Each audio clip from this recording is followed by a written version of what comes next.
네, 안녕하세요. 플래티넘 김성훈입니다. 반갑습니다. 네, 제가 오늘 트렌드와 아메이를 맡았는데요. 제가 오늘 가지고 온 제목은 생각의 틀을 바꾸는 순간이에요. 네, 우리가 생각의 틀을 바꾸면 어떤 미래가 그려질 수 있는지를 좀 한번 보여드리려고 하는데요. 먼저 우리는 모두 부자가 되기 위해서 모든 세대가 발버둥치는 대한민국에 살고 있습니다. 그래서 유치원 때부터 보시면은 초등 의대반이 있어요. 의대를 가기 위해서 유치원 때부터 준비하고 초등학교 때부터 준비를 하고요. 청소년들도 끝없는 경쟁 때문에 정신 건강에도 위기가 있대요. 그러면은 대학교 들어가서도 여전히 월급만으로는 부자가 되기 힘들어가지고 우리는 계속 투자를 하고 있는 지금 대한민국에 살고 있고요. 직장인이 돼서도 부업을 하고 있어요. 실제로 저희 회사에서도 부업하고 계신 분들 굉장히 많이 있고요. 이제 월급만으로도 안 되는 거죠. 그러면은 그 직장에서 은퇴하고 난 은퇴 노인들도 은퇴 후에 밥벌이가 가장 걱정이래요. 그러니까 세대를 막론하고 우리는 자꾸 돈 걱정들을 하고 있는 거예요. 지금 코스피 장난 아니죠. 주식 엄청 떠갖고 사람들이 다 주식에 대해서 와, 이렇게 모두가 다 부자 됐겠네? 나만 투자를 못했어. 이렇게 생각하시는 분들이 많은데, 잘 보시면요, 코스피 지수는 8,000이 됐고 이틀 전에 지수가 8,726, 그리고 오늘 같은 경우도 대부분의 종목은 사실 떨어졌어요. 근데 코스피 지수는 삼성과 하이닉스가 오름으로써 지수는 올랐더라고요. 그렇게 오르고 있는데, 잘 보시면은 지수가 올랐다는 거지 모두가 다 돈을 번 건 아니에요. 자산 시장은 양극화가 더 심해졌는데요. 모두에게 축제는 없대요. 보시면 종목으로 나눠보시면은 최근 한 달간, 그러니까 이거를 이제 조사했을 때 한 달간이죠. 그때 코스피 상승 종목과 하락 종목을 보니까 하락 종목이 2배가 더 많았대요.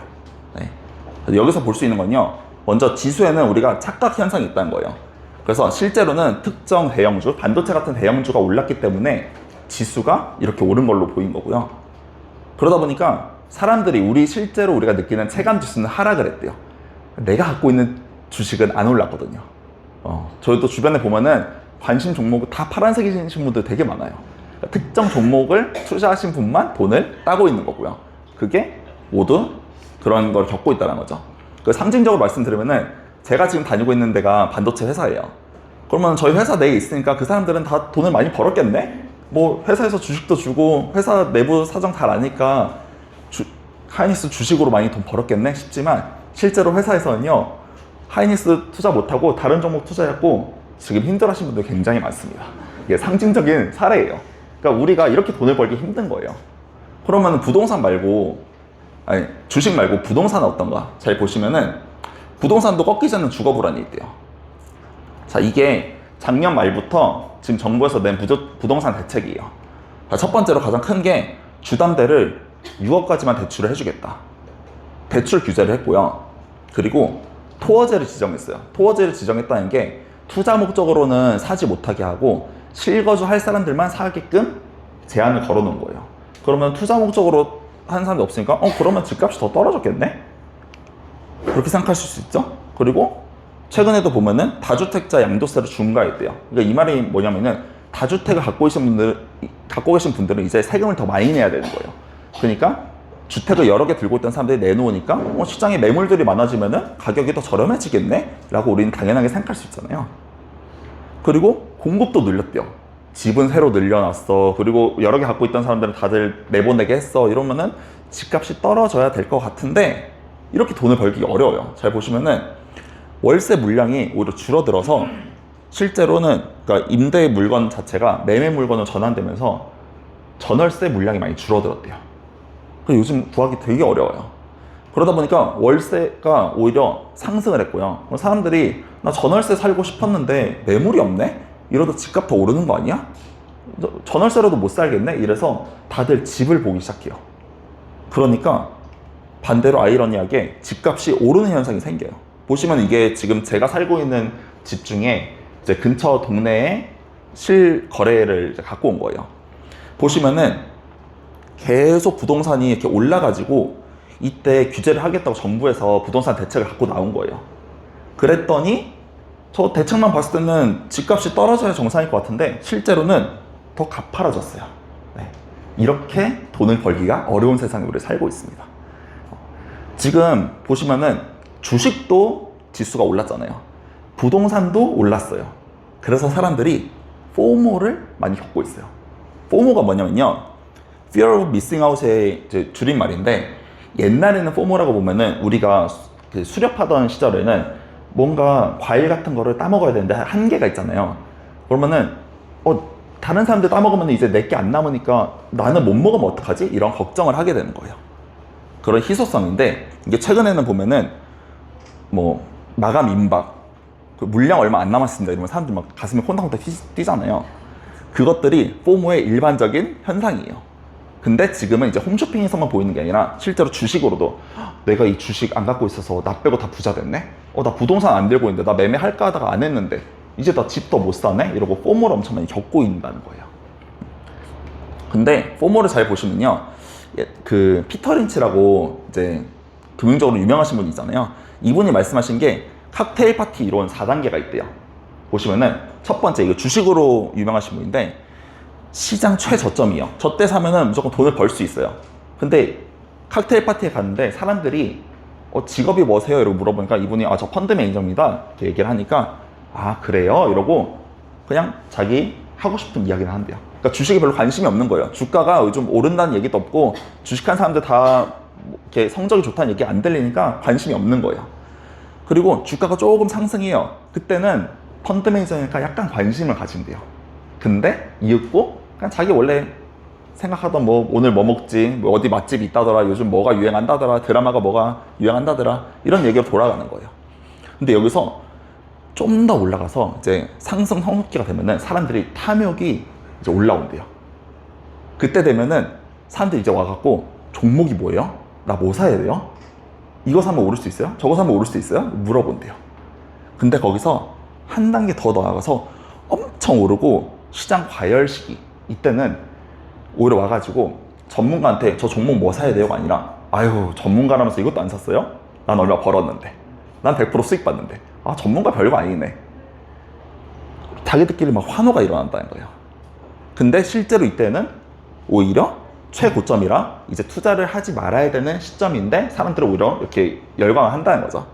여기 보시면은 저거요, 우리가 지금 겪고 있는 포모가 어떤 시기냐면요, 요때예요. 남들 다 투자하는데 나 못하네? 근데 실제로 우리는 언제 투자를 해야 돼요? 첫 번째 때 투자를 해야 돼요. 그래서 다들 내가 원하는, 내가 그때 사놓기만 했으면은 지금 1000% 수익 받는데 2000% 수익 받는데, 그 샀어야 되는 그 시점에는요 포모가 없습니다. 네. 그래서 여기서 이야기하는 게, 대중이 관심 없을 때가 진정한 기회인데 그 기회일 때는 포모가 작동을 하지 않는데요. 그러니까 포모를 우리가 이렇게 포모에 연연하지 않고 실제 기회를 보는 눈을 자꾸 길러야 되는 거예요. 성공의 역설이라고 있어요. 보시면 다 유명하신 분이죠? 네. 스티브 잡스, 워렌 버핏, 마크 주커버그, 그리고 마윈, 빌 게이츠. 이분들이 공통적으로 책에서나 인터뷰에서나 하신 말들이 있어요. 그게 뭐냐면요, 성공을 하기 위해서는 이래야 된대요. 네. 경제적 성공으로 가는 길을요, 대중이 가는 길과 반대여야 된대요. 중요한 거는 대중이 가는 길과 반대라는 거예요. 아까 포모도 이야기했듯이 사람들이 열광할 때, 대중들이 열광할 때는 그때는 경제적으로 돈을 벌 수 있는 기회가 아니라는 거예요. 사람들이 관심 없을 때가 돈을 벌 수 있는 기회라는 거죠. 결국 대중과 달라야 된다 라는 거를 모든 부자들이, 우리 그냥 주변에 뭐 한 2억 10억 뭐 10억 벌어도 뭐 30억 벌어도 상관없어요. 그거보다 더 큰 부자들이 공통적으로 얘기하는 것들이 대중과 달라야 된다는 거예요. 그래서 정치는 다수결 원칙이래요. 표를 한 표라도 더 받는 분이 선택되는 거예요. 근데 경제는요 소수결 원칙이에요. 그래서 가끔 경제를 AI에 물어보신 분들이 있어요. 근데 AI는 여러 가지 정보들 중에서 가장 대표되는 것들을 보여줘요. AI는 다수결을 보여주거든요. 근데 경제는 소수결 원칙이기 때문에 내가 뭘 하면 돈 벌 수 있는지, 내 주변 사람들이 대표적으로 이야기하는 것들은 반대로 돈을 벌 수 없는 기회라는 거예요. 그러면 우리가 평범한 대중이 되기 위해서 부자들이 뭔가 노력을 해야 되잖아요. 근데 평범한 대중들은 어떤 노력을 하고 있을까요? 보니까 간단해요. 일단 많이 벌면 되고요. 많이 벌어서 적게 쓰시고 잘 불리면 부자가 됩니다. 간단하죠? 이거를 표현해보면 여기 세 가지예요. 자, 지출, 수입, 그리고 투자예요. 간단하죠? 네. 그래서 우리는 지출, 수입, 투자 관점에서 우리가 어떻게 대중과 달라야 되는지를 오늘 한번 제가 이야기를 해보려고 그래요. 근데 여기서 유심히 보셔야 되는 게 대중과 달라야 된다. 달라야 된다는 게 뭘까? 어느 정도 달라야 될까? 일반적인 우리가 아는 변화로는 부족하대요. 여기서 얘기하는 거는 패러다임을 아예 바꾸는 패러다임 시프트가 필요하대요. 예를 들면은 알베르트 아인슈타인이 한 얘기는 우리가 직면한 문제들은 그것이 만들어졌던 거 그때와는 같은 수준의 사고로는 해결할 수 없대요. 차원이 달라져야 된다는 거예요. 또 이분은 성공하는 사람들의 7가지 습관이라는 책을 쓰신 분이에요. 굉장히 유명하신 분인데 이분도 말씀하시는 게 중요한 문제들은요, 행동을 조금 바꾸는 거. 내가 이거 못했는데 한 가지 더 노력하는 거. 물론 좋죠. 근데 그것만은 부족하다는 거예요. 내가 일반적으로 아는 정도의 변화가 아니라 패러다임 자체를 바꿔야 된대요. 네. 그리고 경영을 읽다. 피터 드래커도 이야기하는 게 지금까지 해오던 일을 좀 더 잘하는 것만으로는 미래를 절대 만들 수 없대요. 그러니까 우리는 변화가 아니라 뭔가 패러다임을 바꿔야 된다는 관점을 계속 봐야 되는 거예요. 그래서 제가 오늘 그 관점을 말씀드리려고 하는데, 자, 대중들의 지출 패턴에 대해서 말씀을 드려볼게요. 지출은 크게 사치성 지출이 있을 거고, 그 다음에 우리한테 필요한 지출이 있을 거예요. 사치성 지출은 멀리할수록 부자가 된다. 맞는 이야기 같으세요? 네. 이거는 맞죠? 당연히 맞죠? 사치성은 줄여야 돼요. 자, 그럼 두 번째. 자, 필요한 지출은요, 최저가를 찾는다? 어떨까요? 최저가 찾으면 돈을 소비를 아끼니까 돈 벌 수 있는 거 아니야? 당연하잖아요. 아까 부동산 정책처럼 그렇게 공급을 늘리면 부동산 가격이 떨어지는 거 아니야? 너무 당연한 논리라고 생각할 수 있어요. 근데 최저가를 찾아가지고 부자 되신 분 혹시 주변에 보셨나요? 네. 최저가를 찾으신 분은 보면요, 5년 뒤에도 그분은 최저가를 찾아다니고요, 10년 뒤에도 최저가를 찾아다니고 있어요. 뭔가 의아하잖아요. 왜 이럴까? 왜 이런 문제가 생길까?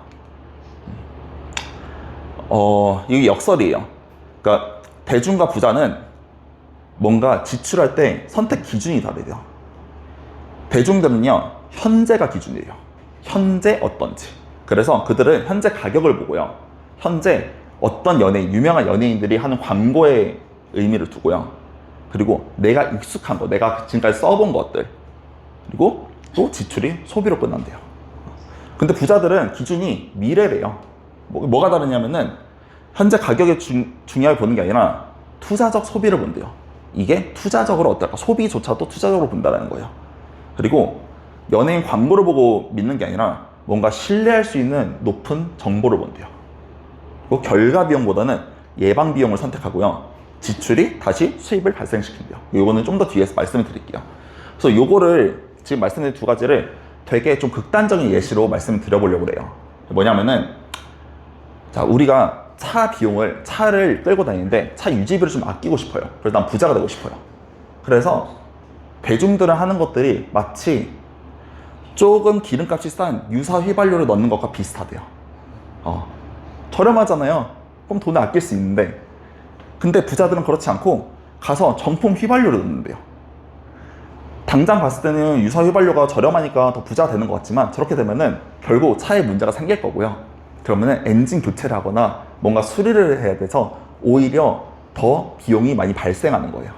그리고 심지어 이렇게 유사 휘발유를 쓴다 이러면은 당연히 승차감도 안 좋아지겠죠. 차에도 문제가 생길 거고. 그러니까 조금 아껴보려고 하다가 그 과정도 되게 불편하고 결국은 더 많은 비용이 드는 거예요. 예를 들면은 우리 몸으로 보면은 비타민도 그런 거예요. 대중들은요, 저렴한 거 찾아요. 대중들은요, 익숙한 거 찾아요. 저희 주변에 보면은 한 절반은 요거 드시고 계세요. 합성 비타민. 네.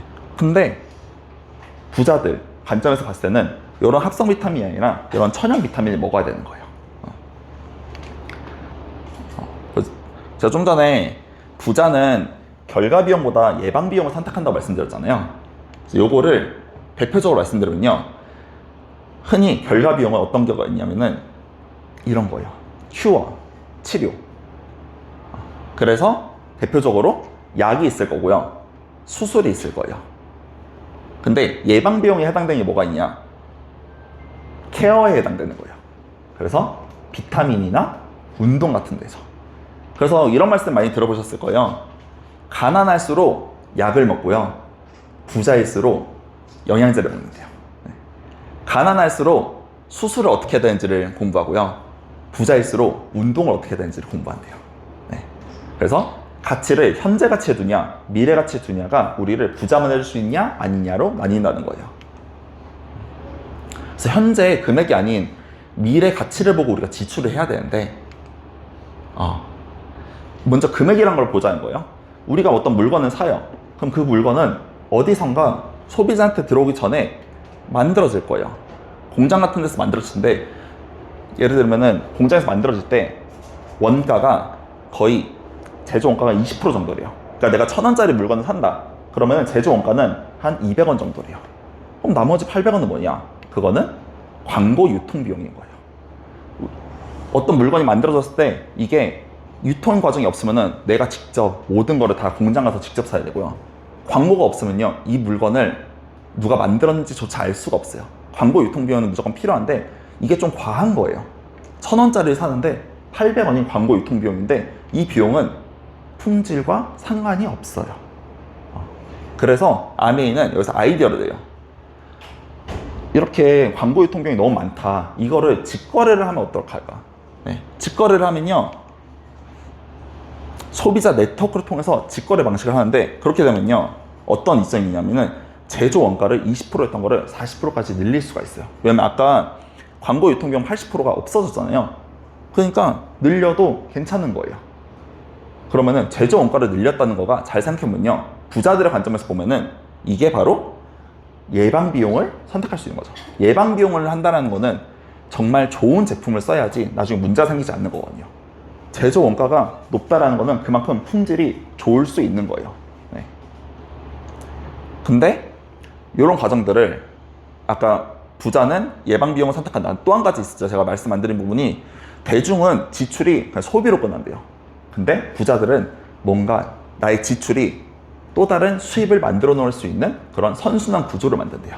그 과정에서 보면은 이런 광고 유통을 지금 소비자가 대신하잖아요. 근데 이들이 뭔가 선의로 그냥 다른 사람을 위해서 하는 데는 한계가 있을 거예요. 이들한테는 뭔가 보상이 주어져야 되잖아요. 그래서 원래는 다른 유통업체, 광고업체한테 주던 돈을 소비자한테 아웃소싱을 한 거기 때문에 거기에 합당한 비용을 지불을 한대요, 아메이가. 그래서 어떻게 지불을 하냐면요, 전체 금액의 30%를 캐시백으로 돌려준대요. 근데 이 사람들이 캐시백이면은 남들 돌려줘야 되니까 오히려 물건값이 더 비싸겠네?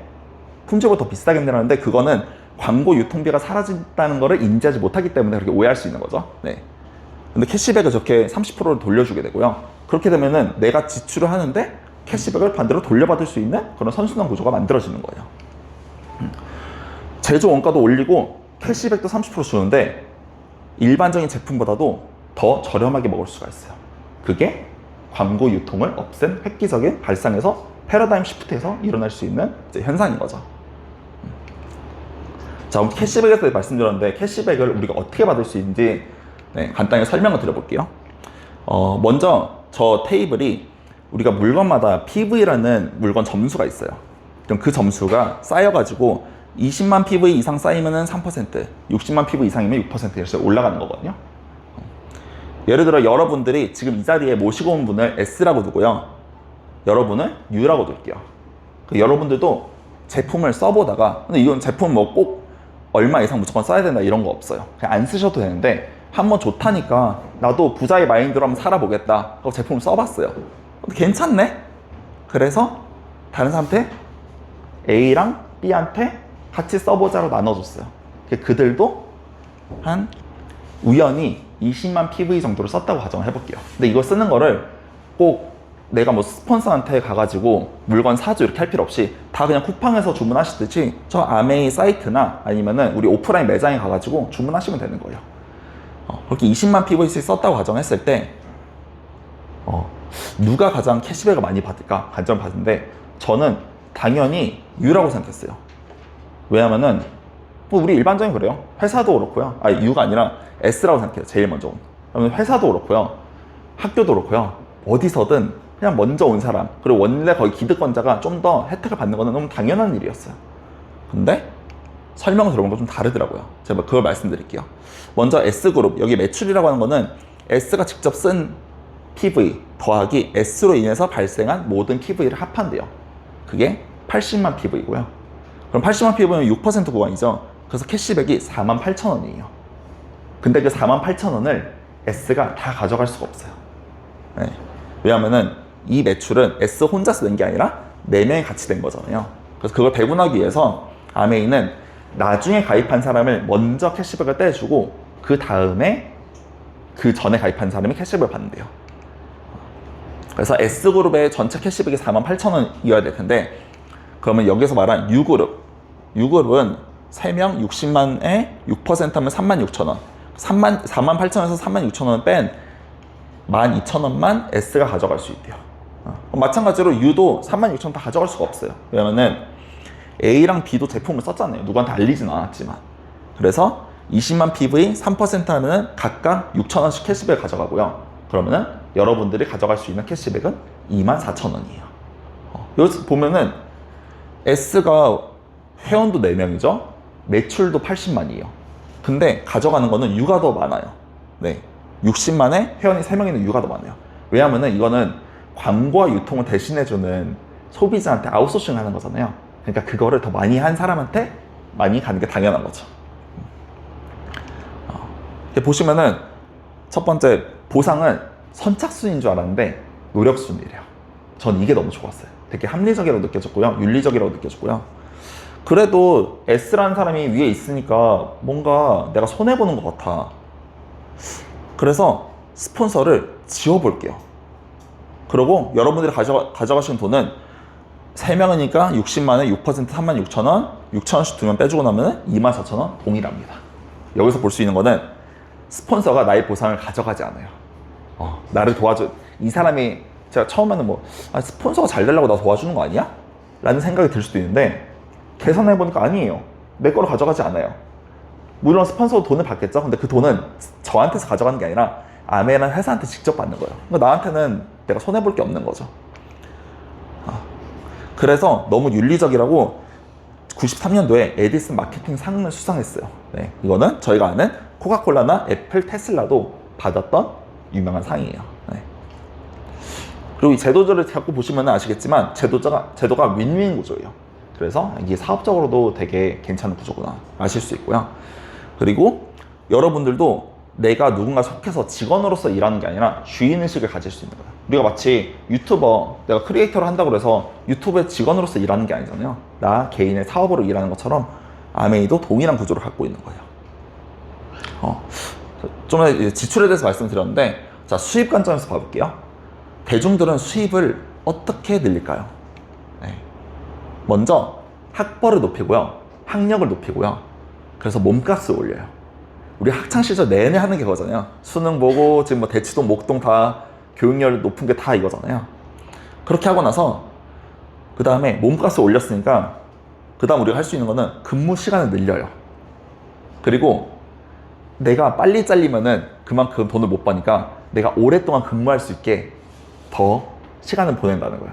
그래서 회사에서도 최대한 윗사람들한테 나의 목숨줄을 갖고 있는 윗사람들 잘 보이고 나의 건강을 챙겨서 내가 좀 더 오래 일할 수 있게. 그래서 꿈이 뭐세요? 일은 어떻게 준비하고 있어요? 그러면은 저는 한 60세까지만 일을 했으면 좋겠어요. 미래 준비가 아닌데 대중들은 그런 준비를 하고 있다는 거예요. 근데 직장인으로서 부자 되신 분 혹시 많이 보셨나요? 물론 있습니다. 네, 제 주변에도 있어요.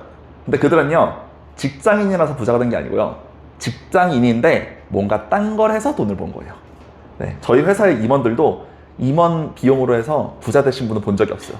임원 그 돈을 가지고 뭔가 빌딩을 투자했거나 뭔가 본인들이 다른 준비를 해갖고 마련한 거죠. 그러니까 직장인만으로는 부자가 될 수 없다는 길이에요. 그럼 우리가 수입을 어떻게 해야 되나? 수입의 속성이 바뀌어야 된대요. 이게 로버트 기요사키의 부자 아빠 가난 아빠에 나오는 이제 현금 흐름 4분면인데요. 먼저 이 왼쪽은 저희 봉급자, 일반 직장인이고요. 여기는 자영업자예요. 전문직. 네. 의사분들도 페이락서분들은 전문직에 속하겠죠. 그리고 이 오른쪽 4분면은요, 사업가가 있고요. 그다음 투자가. 요 사업가는 나 요즘 뭐 쿠팡에 뭐 물건 좀 올려놓고 있어. 그 사업가 아니고요. 네. 나 이번에 뭐 삼성전자 주식 뭐 몇 개 샀어. 그거 투자가 아닙니다. 오로지 여기에 대부분의 비중이 들어가신 분들은 사업가랑 투자가로 이야기하는 거예요. 근데 보시면은 왼쪽 4분면이 우리가 아는 사람들의 95%가 왼쪽 4분면에 속해 있대요. 근데 인구는 95%인데 돈은 5%밖에 안 갖고 있대요. 그러니까 그 사람들은 맨날 돈 걱정을 할 수밖에 없는 거예요. 5%의 돈을 95%가 나눠 가지니까. 근데 오른쪽 사업가 투자가들은요, 인구가 5%인데 돈을 95% 갖고 있대요. 그러니까 그들은 돈이 넘쳐나는 거죠. 그러니까 우리는 자꾸 수입의 속성을 바꿔야 된다는 게 왼쪽 4분면에서 오른쪽 4분면 자꾸 넘어가야 되는 거예요. 그러면은 비즈니스 넘어가기 위해서 뭔가 사업을 해야 된다. 사업을 해야 되는데 사업의 기회가 뭐가 있을까? 다 찾아보세요. 요즘 이제 육아휴직 하고 있는 애기 아빠들이 동네에 많거든요.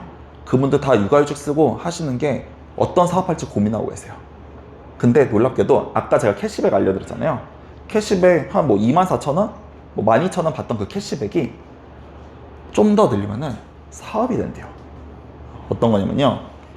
아까는 이제 혼자 쓰셨잖아요. 혼자 썼을 때 이게 1.7을 이제 그 물가 상승률을 반영을 해준 건데 20만 PV 3% 1.7을 곱하면은 저 혼자 썼을 때는 한 10,000원 정도의 캐시백을 받아요.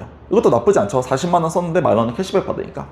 근데 이거를 좀 더 내가 적극적으로 제품에 대해서 공부를 하고 건강에 대해서 공부를 하고 사람들 6명한테 알려서 같이 쓰면요. 그때는 전체 140만에 9% 21만 4천 원에서 다 가져가면 안 되죠. 6명 거 빼주고 나면은 저한테 떨어지는 돈은 15만 3천 원이었대요. 10,000원에서 15만 원까지 늘어났어요. 근데 이거 좀 더 확장을 해볼게요. 이제는 저는 안 움직이고요. 제가 알려준 6명이 그들도 캐시백을 받기 위해서 4명씩 더 알렸다고 가정을 해볼게요. 그러면은 620만에 15% 158만 원 중에서 캐시백 100만 PV 6개를 빼주고 나면은 저한테 떨어지는 돈은 96만 9천 원이고요. 이때가 되면은 브론즈 빌더라서 30만 원씩 더 줘요. 그러면은 126만 원 정도의 돈이 생겨요. 이거를 제가 회사를 다니지만 회사에서 월급을 100만 원 올리려면요, 고가도 되게 잘 받아야 되고요. 시간도 굉장히 많이 필요해요. 네. 근데 생필품 바꿔 쓰고 알림으로써 이만큼 돈을 받을 수 있는 거예요. 한 단계만 더 나가볼게요. 마지막 분들이 이제는 좀 더 저만큼은 적극적이지 않아. 그래서 한 2명씩만 알렸어. 그렇게 보면은 전체 PV가 1,580만 PV에 24%, 그러면은 캐시백이 644만 원인데 6명 그룹을 빼주고 나면은 제가 받을 수 있는 돈은 326만 원이에요. 저는 이제 회사에 처음 들어갔을 때 초봉으로 한 이 정도 돈을 받았거든요. 제가 이 돈을 받기 위해서 초등학교 때부터 공부를 열심히 하고 학원을 그렇게 다니고, 그리고 유학하면서 그렇게 졸업을 힘들게 하고 취직을 힘들게 해서 받은 돈이 이 돈이었는데, 생필품을 바꿔 쓰면은 이렇게 된다라는 거예요. 물론 시간은 걸리겠죠. 근데 제가 학창시절 다니면서 그렇게 벌었던 것보다는 시간이 오래 걸릴 거라고 생각하지 않아요. 네. 그러니까 저도 이렇게 하고 있고요. 자, 마지막으로 투자 개념 있잖아요. 대중들은 투자를 어떻게 생각하냐? 주변에 투자하시는 분들을 물어보면은 이제 비슷하게 보이실 거예요. 다들 비슷하게 투자하네? 그게 바로 대중의 시선이에요. 그들은요, 저점 매수 후에 고점에서 매도하려고 그런대요. 그래서 시세 차익 전략을 구사하고요. 대중들이 흔하게 하는 생각들이 지금 가격 너무 비싸. 그래서 가격 좀 더 저렴해지면 내가 그때 살게. 라고 이야기를 하고 액션은 진짜 안 하고요. 그리고 좀 더 공부하고 나서야 투자할게 라는 말씀들을 많이 하세요. 근데 시세 차익 전략은요, 당장 봤을 때는 뭔가 돈이 되는 것 같은데 길게 봤을 때는 그렇게 해서 돈을 버신 분들이 많지 않아요. 네. 그러면은 어떻게 우리는 봐야 될까? 자, 시세 차익은요, 단기적인 수익 관점이에요. 그러니까 사람들이 생각하는 게 수익이에요. 돈 얼마 벌었대. 얼마 벌었대. 근데 관점을 장기적으로 자산 형성해 두셔야 돼요. 네. 그래서 시세 차익은요, 벌 수 있죠. 잃을 수도 있어요. 그게 큰 거예요. 손실 리스크가 존재를 하고요. 장기적으로 자산 형성을 통해서 패시브 인컴이라는 걸 만들어야 된대요. 이게 내가 일하지 않더라도 들어올 수 있는 돈을 만들어야 된다는 거예요. 근데 생필품 브랜드를 바꿔 쓰는 게요, 아까 사업도 된다고 그랬는데 이거의 속성이 패시브 인컴이래요. 그러면은 네트워크 자산이 된대요. 왜냐면요, 우리가 아메에서 쓰는 거는 생필품이잖아요. 생필품이라는 거는 하나하나 봤을 때는 별로 돈이 안 돼 보여요. 어찌 보면 같잖아 보여요. 근데 반복 구매가 일어나고요. 그리고 아메이라는 회사는 내가 직접 뭐 연구 개발을 하고 제품 개발을 하지 않더라도 계속 신제품이 출시가 되고요. 그리고 회사에 대해서도 보면은 회사는 66년간 생존해 있어요. 이 오랫동안 생존해 있다는 거는 그만큼 세상이 변했잖아요. 세상이 변하는 거에 매번 맞춰서 왔다라는 거고, 그 특히 재무 상태가 엄청 튼튼해요. 그러니까 이게 저희 지금 주식 시장에 상장돼 있지 않다고 해서 불안해 하시는 분들도 있는데, 보면요, 비상장 회사인데 빚이 없고요, 다 현금 부자예요. 엄청 튼튼한 회사고요. 그리고 특히 회사의 철학에 대해서 배우시면은 이 회사를 신뢰할 수 있는지 없는지를 판단할 수 있을 거예요. 그래서 이제 아메에 대해서 좀 정리를 해봤는데요. 먼저 자유, 안정, 기회 관점으로 이렇게 보시면 돼요. 네. 근데 이것들을 하나하나에 대해서 이렇게 표로 알려드린다고 느껴지시긴 힘드실 거예요. 그래서 이런 자리에서 한번 오셔갖고 여기서 말하는 진짜 은퇴가 없는 사업인지, 진짜 성취에 따라서 인센티브 여행을 보내주는지 하나하나를 검증해 보시고 여러분들의 인생의 패러다임을 바꾸는 기회가 되었으면 좋겠습니다. 네, 감사합니다.